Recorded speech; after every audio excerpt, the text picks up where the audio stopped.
अस्सलाम वालेकुम मैं यूट्यूब फैमिली, उम्मीद है आप सब लोग ठीक ठाक होंगे। आज मैं आया हुआ हूँ असिस्टेंट डायरेक्टर पैसी साहब के ऑफिस में, और आपको यकीनन पता ही है कि 36 सीट्स आ चुकी हैं और बहुत सारे लोग जो असिस्टेंट डायरेक्टर पैसी के इंटरव्यू की तैयारी कर रहे हैं उनको भी इसमें बहुत ज़्यादा हेल्प मिलने वाली है। तो काइंडली इस इंटरव्यू को एंड तक ज़रूर देखिएगा और मेरे चैनल को भी सब्सक्राइब ज़रूर कीजिएगा। चलें जी, स्टार्ट करते हैं आज का इंटरव्यू। अस्सलाम वालेकुम सर। जी वालेकुम सलाम याज। अच्छा सर, काइंडली थोड़ा सा अपना तारुफ करा दीजिएगा कि आप पैसी डिपार्टमेंट में क्या जॉब कर रहे हैं, किस रैंक पे हैं? जी मेरा नाम नवीद इफ्तिखार है, मैं असिस्टेंट डायरेक्टर हूँ पैसी में, और हमारी जो मोस्ट रिसेंट बैच है 2023 में उसमें मेरी एलोकेशन हुई। जी सर, 2023 में हाँ। जी। अच्छा सर, ये बताइएगा कि रिसेंटली असिस्टेंट डायरेक्टर पैसी का रिज़ल्ट भी आया है, तो उस हवाले से आप थोड़ा सा बताना चाहें कि ये जॉब कैसी है एज एन ऑफिसर। आपको इस पोस्ट पे मतलब किस तरह के काम करने पड़ते हैं, क्या फंक्शंस हैं आपके? अगर आप असिस्टेंट पैसी की बात करें, वो 16 स्केल की जॉब है। तो अगर वर्किंग क्राइटेरिया देखा जाए कंपैरेटिवली असिस्टेंट डायरेक्टर के साथ, तो असिस्टेंट की जो सीट है ये एक रिलैक्स्ड सीट है, दोनों ही मतलब मेल फीमेल दोनों के लिए बहुत अच्छी है as compare to assistant director, क्योंकि असिस्टेंट डायरेक्टर को फील्ड भी करना होता है, ऑफिस भी करना होता है, दोनों काम होते हैं इसके। तो असिस्टेंट पैसी is a good job. Assistant पैसी आप कह रहे हैं कि असिस्टेंट डायरेक्टर पैसी से रिलैक्स जॉब है, जी क्योंकि आपको सुपरविजन भी करनी पड़ती है इसमें, ऑफिस वर्क भी देखना पड़ता है और फील्ड में भी जाना पड़ता है। बेसिकली असिस्टेंट डायरेक्टर किसी भी डिपार्टमेंट का है ना यास, वो बैकबोन होता है किसी महकमे की। तो असिस्टेंट डायरेक्टर का इसीलिए जो वर्क है, ऊपर से भी डायरेक्टर का प्रेशर होता है रिकवरी के लिए, और जो नीचे वाले काम हैं जैसे बेनिफिट की रिवर्समेंट वगैरह होती है, बेनिफिट्स वगैरह प्रोवाइड करने होते हैं एम्प्लॉइज़ को, तो वो भी इन्होंने करने होते हैं। बेनिफिट के इंचार्जेस भी जो असिस्टेंट डायरेक्टर्स ही होते हैं। ठीक हो गया। अच्छा सर, थोड़ा असिस्टेंट की जॉब के हवाले से बताइएगा कि ऑफिस वर्क में क्या क्या चीज़ें आती हैं? ऑफिस वर्क में बेसिकली इनका काम यही होता है कि फ़ाइल्स आपने मेंटेन करके रखनी होती हैं। इसके अलावा जो नीचे वाला स्टाफ है, नायब कासद हैं, जो क्लर्क्स हैं, जूनियर क्लर्क्स वगैरह, उनका काम जो है वो देखना होता है। इसके अलावा जो भी डायरेक्शंस ऊपर से आती हैं डायरेक्टर की तरफ से, उसे भी आपने परस्यू करना होता है। सही। अच्छा सर, ये बताइएगा कि असिस्टेंट पैसी की जो जॉब है, ये प्रेशर वाली जॉब है, इसमें प्रेशर फेस करना पड़ता है या रिलैक्स जॉब है? थोड़ा सा यार ये डिपेंड करता है टाइम टू टाइम। हमारा बेसिकली ईयरली बेसिस के ऊपर टारगेट होता है, तो एंड पे जाके जैसे ही सपोज़ अप्रैल मई जून आता है तब थोड़ा प्रेशर ज़्यादा होता है, या मंथ के एंड के ऊपर थोड़ा प्रेशर होता है 25, 26, 27 तारीख को। अदरवाइज़ ये रिलैक्स जॉब है, आप इजीली जो है वो मेंटेन कर रिलैक्स सकते जॉब। हैं। हाँ। अच्छा जी, आपने शुरू में जिक्र किया कि मेल और फीमेल के लिए दोनों के लिए अच्छी जॉब है, जी। तो फीमेल्स के लिए भी ऑफिस वर्क या फील्ड वर्क इसमें नहीं है? नहीं, एज एन असिस्टेंट फीमेल के लिए कोई वर्क नहीं है फील्ड का। फील्ड का कोई वर्क नहीं, उन्हें सिर्फ ऑफिस वर्क ही जो है वो Yes. करना होगा। अच्छा जी, असिस्टेंट को कोई सेपरेट ऑफिस मिलता है एडी पैसी असिस्टेंट को? जी एक कंबाइंड ऑफिस होता है बेसिकली, जहाँ पे असिस्टेंट भी बैठे होते हैं और साथ में सुपरडेंट वगैरह वो बैठे होते हैं। बिल्कुल, जैसे आप असिस्टेंट डायरेक्टर हैं तो आपके साथ आपके असिस्टेंट्स भी इसी ऑफिस में हैं? जी इसी ऑफिस में। इसी ऑफिस में, तो इतना मतलब स्पेशियस रूम आपको एक मिल जाता है, एयर कंडीशन रूम आपको मिलता है। जी तो सैलरी के हवाले से थोड़ा सा बताइएगा कि असिस्टेंट की सैलरी क्या होती है और असिस्टेंट डायरेक्टर की सैलरी क्या है? असिस्टेंट की सैलरी बहुत अच्छी होती है अगर दूसरे डिपार्टमेंट से कंपेयर किया जाए तो।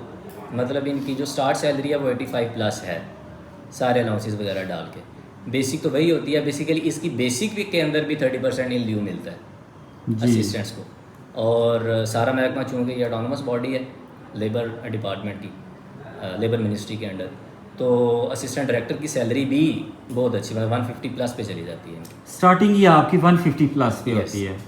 सही। और इसमें इंक्रीमेंट लगते रहते हैं? इंक्रीमेंट अच्छा, थोड़ा सा डिपार्टमेंट के हवाले से बताइएगा कि ये ऑटोनमस डिपार्टमेंट है या ये जैसे पंजाब के दूसरे डिपार्टमेंट्स उस तरह से? नहीं, ये ऑटोनमस बॉडी है बेसिकली, जो लेबर मिनिस्ट्री के अंडर आती है। सही। अच्छा सर, ये बताइएगा कि इस डिपार्टमेंट के पूरे पंजाब में ये हैंडल कर रहे हैं, मेन फंक्शंस क्या हैं इस डिपार्टमेंट के? मेन फंक्शंस बेसिकली स्टार्ट होते हैं असिस्टेंट डायरेक्टर के से, जी। और असिस्टेंट डायरेक्टर ही इसे परस्यू करता है, इसने ही टारगेट्स कंप्लीट करने होते हैं और डिफरेंट काम करने होते हैं। आपने यानी कि लेबर के साथ आपका कैसे इंटरेक्शन होता है, किस तरह से इस चीज़ को डील करते हैं? हमारा काम बेसिकली कंट्रीब्यूशन की कलेक्शन है। जी। पैसी ऑर्डिनेंस के थ्रू हमने 6% ऑफ द मिनिमम वेज, जो कि करंटली 37,000, बल्कि अभी 40,000 का नोटिफिकेशन तो नहीं आया, लेकिन 37,000 के अकॉर्डिंग हम 6% ले रहे हैं। तो जिस वर्कर का जो एम्प्लॉयर है वो 6% ऑफ द मिनिमम वेज पे कर रहा है, उनको ही हमने बेनिफिट्स प्रोवाइड करने होते हैं, और बेनिफिट्स वो सारे के सारे हैं जो ऑर्डिनेंस के अंदर मेंशन है। थोड़े से अगर आप मेंशन करना चाहें इसमें एजुकेशनल बेनिफिट आ जाते हैं। वर्कर्स वेलफेयर स्कूल्स के अंदर इनके बच्चों की एजुकेशन फ्री होती है, और मेडिकल बेनिफिट्स आ जाते हैं, फिर डिफरेंट ग्रांट्स आ जाती हैं। फिर रिसेंटली मरीम नवाज़ साहिबा ने जो इनिशिएटिव लिया है राशन कार्ड का, वो भी इसकी ही एक्सटेंशन है। सही। अच्छा, इसमें हेल्थ बेनिफिट्स काफ़ी अच्छे हैं as compare to the other department से हैं। लेबर जो है वो बहुत ज़्यादा मतलब आपके साथ अगर अटैच हो जाते हैं, जो अटैच होते हैं उनको फ़ायदा बहुत होता है। बच्चों की तालीम फ्री हो जाती है उनकी, तो और भी बहुत सारे उनको गवर्नमेंट जो पॉलिसीज़ के अंदर आ जाते हैं उनको भी बड़ा फ़ायदा होता है। जो मरीम नवाज़ साहिबा जो कार्ड्स वगैरह जो आजकल प्रोवाइड कर रही है उसमें भी उनको फ़ायदा होता है। अच्छा जी, ये बताएं कि थोड़ा सा तैयारी के हवाले से बता दीजिए कि ADPSC का तो अब रिज़ल्ट आ चुका है, उसका तो जो स्टूडेंट है वो इंटरव्यू की तैयारी करेंगे। उस हवाले से पहले थोड़ा सा बता दें, फिर असिस्टेंट की तैयारी के हवाले से कि वो कौन कौन सी बुक्स को कंसल्ट करें। पहले काइंडली इंटरव्यू के हवाले से बताइए। ADPSC के इंटरव्यू के हवाले से अगर मैं बात करूँ तो फर्स्टली तो बेसिक चीज़ें हैं, जैसे कि आपका जो इंट्रो है वो अच्छे तरीके से प्रीपेयर्ड होना चाहिए, आपका अपना डिस्ट्रिक्ट अच्छे तरीके से प्रीपेयर्ड होना चाहिए। नेक्स्ट आपका जो GK है, चूँकि GK का ही पेपर इन्होंने इस दफ़ा लिया है 100 मार्क्स का, तो GK आपका बिल्कुल अच्छा होना चाहिए, मतलब इतना आउटस्टैंडिंग भी नहीं लेकिन अच्छा होना चाहिए।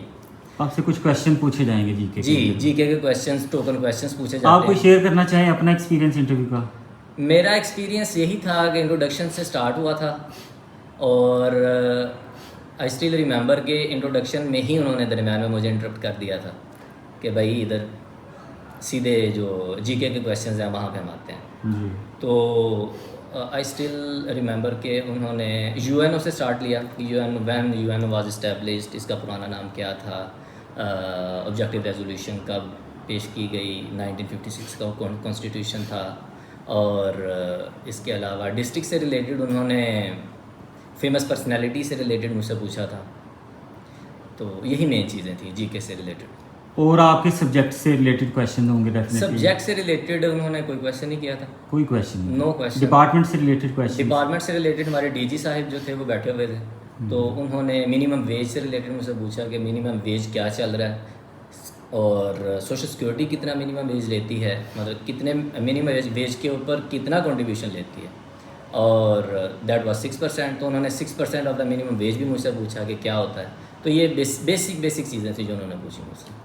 सही। और थोड़ा सा अब असिस्टेंट का जो पेपर होना है, असिस्टेंट पैसे, उसकी प्रिपरेशन के हवाले से बुक्स बता दें काइंडली, अगर आपको कोई रिकॉल करें अपनी तैयारी का टाइम। तो बेसिकली ये 100 मार्क्स का आपका GK का ही पेपर होना है, तो जो मेन बुक्स हैं इसके अंदर वो यही हैं कि PPSC के पास पेपर्स आपने नहीं छोड़ने। इम्तियाज़ शाहिद साहब की वो यही समझ लें कि आपके फिंगर टिप्स के ऊपर होने चाहिए। सेकंड जो मैं रिकमेंड करता हूँ अपने दोस्तों को, वो ये कहता हूँ कि इकरा इम्तियाज़ की जो बुक है वो आपने हर सूरत वन लाइनर जो है वो ज़्यादा अच्छी किताब, वो हर तरीके से हर लिहाज से उनकी जो एसोसिएशंस हैं पास पेपर्स की वो तैयार करें, इकरा इम्तियाज़ को अच्छे तरीके से प्रिपेयर करें, तो अच्छे तरीके से आप जो है वो परफॉर्म कर सकते हैं। और अगर आप कोई एक्सपेक्टेड मेरिट बताना चाहें असिस्टेंट के लिए?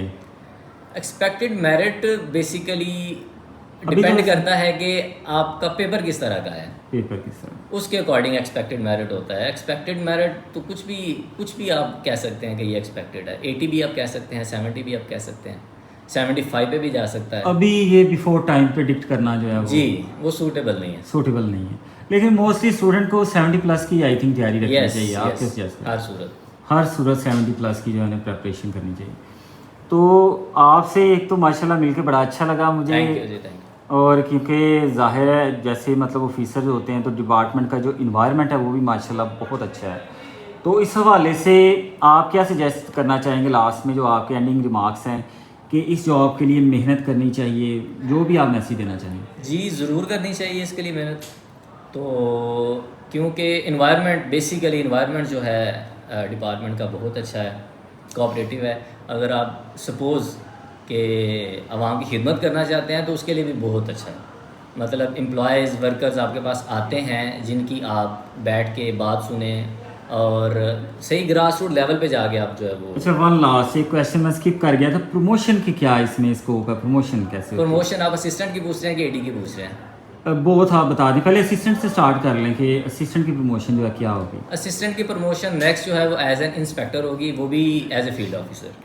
ठीक है। 17 ग्रेड पे होगी नहीं, ये 16 पे होगी। 16 पे ही रहेगी। फिर एक ट्रांजिशनल एक पीरियड होता है, वो 3 साल का 2 साल का एज ए सुपरटेंडेंट।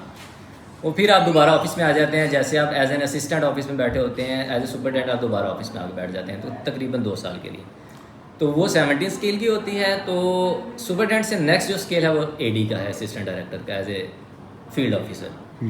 तो फिर असिस्टेंट डायरेक्टर के बाद आप डेप्यूटी डायरेक्टर होते हैं, एडमन, और डेप्टी के बाद आप डायरेक्टर हो जाता। हाँ। और मैक्सिमम ऊपर फिर आप डायरेक्टर जनरल हैं। Maximum promotion as a DG होती है, लेकिन चूंकि पूरे पंजाब का एक ही डीजी होता है तो यहाँ पे कंपटीशन बहुत ज़्यादा होता है। अच्छा, डिप्टी डायरेक्टर की रिक्रूटमेंट भी होती है? डायरेक्ट रिक्रूटमेंट, ये प्रमोशन नहीं है जी। मैक्सिमम रिक्रूटमेंट यहाँ पे एडी की होती है। जी, बहुत शुक्रिया सर, बहुत शुक्रिया आपके टाइम का। तो इंशाल्लाह फिर मुलाकात होगी आपसे जब रिज़ल्ट आएगा तो इंटरव्यू की तैयारी के लिए। तो बहुत शुक्रिया, thank you very much sir. और काइंडली मेरे सब्सक्राइबर को कहिएगा कि मज़ीद लोग जो इसको सब्सक्राइब करें। जी ज़रूर जी, आप सब्सक्राइब करें इन्हें और इन टच रहें इनसे। बहुत शुक्रिया, अल्लाह हाफ़िज़।